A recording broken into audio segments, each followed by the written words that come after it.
Canlı okuyabilirsiniz mi? Oy, ayıp olar. Canlı okumayan, bilmeyen müğennim mənim üçün deyil axı. Niyə canlı okuya bilmirəm? Reşur. Dağlarda maral gezer, hele yağın.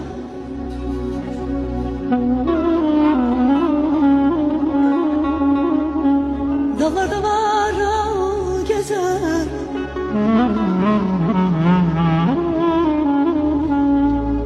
hele yağın taş ezer.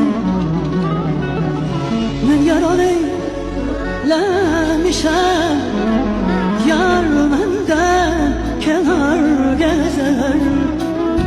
Ben yaram eylemişem, yar menden kenar gezer. Dilberim. Bir dakika. Biraz istiyorsan dayan. Otur. Otur. Çay iç. Çay iç. Ne? Çay iç. Aha.